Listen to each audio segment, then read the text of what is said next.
warahmatullahi wabarakatuh. Alhamdulillahirabbil alamin wa bihi nasta'in ala umuri dunya waddin. Wassalatu wassalamu ala asrofil anbiya'i wal mursalin wa ala alihi wa sahbihi rasulillahi ajmain. Amma ba'du. Pertama-tama marilah senantiasa memuji dan bersyukur kepada Allah Subhanahu wa taala karena begitu banyak nikmat yang diberikan kepada kita. Salah satu dari nikmat Allah yang diberikan kepada kita adalah nikmat kesehatan. Salawat serta salam selalu tercurahkan kepada baginda Nabi besar Muhammad SAW dengan memperbanyak ucapan Allahumma sholli ala sayyidina Muhammad wa ala ali sayyidina Muhammad. Baiklah, pada kesempatan kali ini izinkan saya menyampaikan sebuah materi mengenai iman kepada hari akhir, yang mana tugas ini merupakan tugas akidah akhlak yang diampu oleh Bapak Dr. Iwan Agus Supriyono, MPD. Baiklah, pada materi iman kepada hari akhir ini, hal pertama yang akan saya bahas adalah pengertian iman kepada hari akhir. Hari akhir atau biasa disebut dengan hari kiamat adalah hari di mana seluruh makhluk-makhluk Allah akan hancur dan binasa. Pada hari ini, semua yang ada di dunia akan hancur lebur berantakan. Iman kepada hari akhir artinya percaya dengan sepenuh hati bahwasanya hari kiamat itu pasti akan datang. Dan seluruh umat manusia akan dibangkitkan dari alam kubur untuk memenuhi panggilan Allah Subhanahu wa taala. Allah berfirman dalam Quran surah Al-Hajj surah ke-22 ayat 7 yang artinya, dan sesungguhnya hari kiamat itu akan datang, tak ada keraguan padanya, dan bahwasanya Allah akan membangkitkan semua orang dari dalam kubur.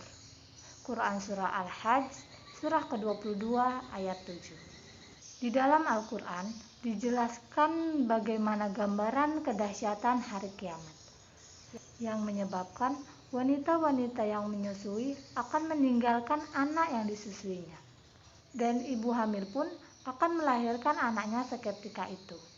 Seperti dalam Quran surah Al-Hajj yang artinya, hai manusia, bertakwalah kepada Rabb-mu. Sesungguhnya kegoncangan hari kiamat itu adalah sesuatu hal yang sangat dahsyat.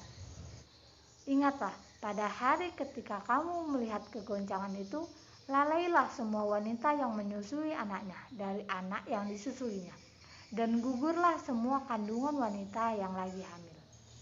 Dan kamu melihat manusia dalam keadaan yang mabuk, padahal sebenarnya tidak dalam keadaan mabuk. Akan tetapi ajab Allah sangat keras. Quran surat Al-Hajj ayat 1-2. Dari ayat tersebut sudah menjelaskan bahwasanya gambaran kedahsyatan hari kiamat itu sangat besar. Kemudian firman Allah yang menjelaskan tidak ada seorang pun yang mengetahui kapan terjadinya hari kiamat itu. Allah berfirman dalam Quran surah Al-A'raf surah ke-22 ayat 187 yang artinya, mereka menanyakan kepadaku hari kiamat, bilakah terjadinya? Katakanlah, sesungguhnya pengetahuan tentang kiamat itu adalah pada sisi Rabb-ku. Tidak seorang pun yang dapat menjelaskan waktu kedatangan hari kiamat tersebut. Quran surat Al-A'raf ayat 187. Dari firman Allah tersebut sudah jelas bahwasanya memang tidak ada satu orang pun yang mengetahui kapan terjadinya hari kiamat. Saya akan menjelaskan tanda-tanda datangnya hari kiamat. Tanda-tanda datangnya hari kiamat dibedakan menjadi dua. Yang pertama, kiamat sugro atau kiamat kecil. Yang kedua, kiamat kubro atau kiamat besar. Kiamat sugro adalah peristiwa berakhirnya setiap makhluk yang bernyawa dan hancurnya sebagian alam. Sedangkan kiamat kubro atau biasa disebut dengan kiamat besar adalah peristiwa hancurnya seluruh alam semesta dan akan digantikan oleh alamnya, yaitu alam akhirat. Ada beberapa tanda datangnya hari kiamat sugro. Yang pertama, banyak terjadi gempa bumi dan kerusakan alam lainnya. Yang kedua, jumlah wanita lebih banyak daripada pria. Yang ketiga, agama bukan lagi perkara penting.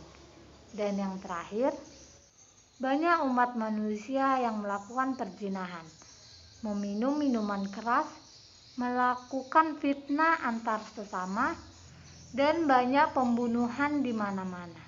Ada beberapa tanda-tanda datangnya hari kiamat besar. Antara lain yang pertama, matahari terbit di bagian barat. Tanda-tanda datangnya hari kiamat besar yang kedua adalah munculnya Dajjal di tengah-tengah umat manusia. Tiga, rusaknya Ka'bah dengan sendirinya. Dan yang terakhir, munculnya dabbah atau hewan aneh yang dapat berbicara.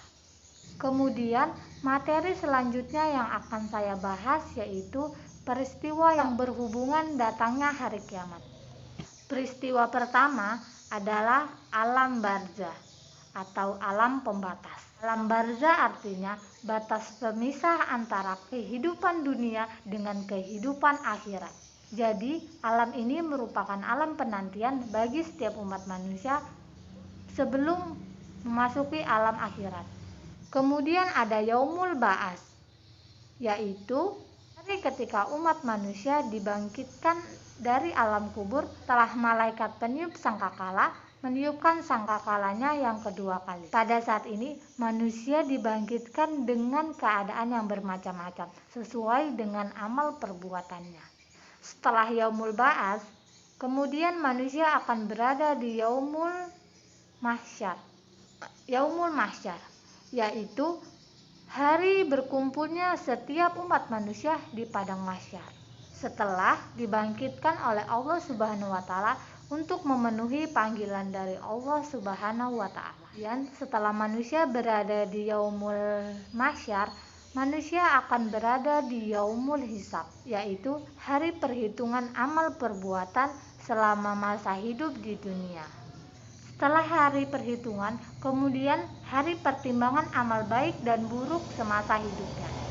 Setelah Yaumul Mizan atau hari perhitungan, maka manusia akan berada di Sirat atau jalan penentu bagi setiap umat manusia setelah amal baik dan buruknya ditimbang. Di tahap inilah manusia ditentukan apakah manusia akan masuk di dalam neraka atau manusia akan masuk di dalam surga. Kemudian ada syafaat atau pertolongan dari Allah Subhanahu wa taala kepada orang-orang yang beriman. Kemudian tahap terakhir, peristiwa yang berhubungan dengan hari akhir adalah surga dan neraka. Surga dan neraka adalah tempat balasan bagi setiap umat manusia. Surga merupakan balasan kepada setiap umat manusia yang beriman dan beramal soleh semata-mata untuk mencari ridho Allah Subhanahu wa taala. Kemudian neraka merupakan balasan bagi setiap umat manusia yang semasa hidupnya berbuat dosa atau meninggalkan perintah Allah Subhanahu wa taala. Ada beberapa perilaku yang dapat mencerminkan iman kepada hari akhir. Yang pertama, tidak berlebih-lebihan dalam memenuhi kebutuhan duniawi. Yang kedua, perilaku yang dapat mencerminkan iman kepada hari akhir adalah mencari rezeki dengan yang halal. Yang ketiga, menjauhi perbuatan yang merugikan orang lain. Dan yang keempat, kan amal soleh semata-mata hanya untuk mencari ridho Allah Subhanahu wa taala. Kemudian yang terakhir, meninggalkan segala perbuatan dosa. Demikianlah penyampaian materi iman kepada hari akhir. Mohon maaf jika ada kata-kata saya yang salah.